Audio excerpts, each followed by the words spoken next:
তিনটা কোয়েশ্চেন করবো, তিনটা বা চারটা কোয়েশ্চেন করবো, যে পারবা তাদেরকে গিফট দিব। হ্যাঁ, আচ্ছা প্রথমে বলো হচ্ছে জান্নাতি নারীদের সর্দার কাকে বলা হয় দেখি। সাউথ।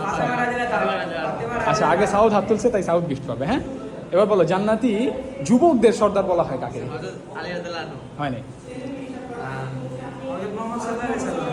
না না হয় নাই। জান্নাতি যুবকদের সর্দার হবে হচ্ছে কে? তাড়াতাড়ি। না, ওমরের পরে রাদিয়াল্লাহু তাআলা আনহু বলতে হয় না। Very good. হ্যাঁ, নাম বলো। না না, ওটা হয়ে গেছে। নাম হচ্ছে হাসান রাদিয়াল্লাহু আনহু, হুসাইন রাদিয়াল্লাহু তাআলা আনহু। মনে থাকবে?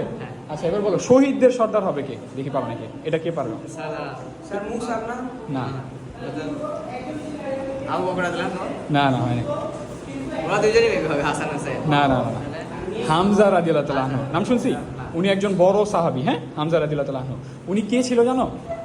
উনি আল্লাহ রাসূলের চাচা ছিল। উনি আল্লাহ রাসূলের কি ছিল? চাচা ছিল। এবার লাস্ট কোয়েশ্চেন, দেখি কে পারে। ঘুমানোর আগে কোন সূরা পড়তে হয়? বলো কোন সূরা? সূরা মুলক। আচ্ছা আচ্ছা, কে কে গিফট পাবে তাহলে? নিহাল, সাউদ। নিহাল আর সাউদ। ব্যাড লাক নয়ন এবং জাহিদের জন্য পরবর্তীতে তোমাদের জন্য গিফট থাকবে।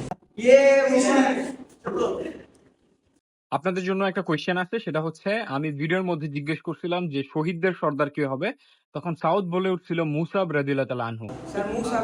না, তো প্রশ্নটা হচ্ছে মুসাব রাদিয়াল্লাহু তাআলা আনহু কে এবং তার সম্পর্কে আল্লাহ রাসূল সাল্লাল্লাহু আলাইহি সাল্লাম কি বলছে?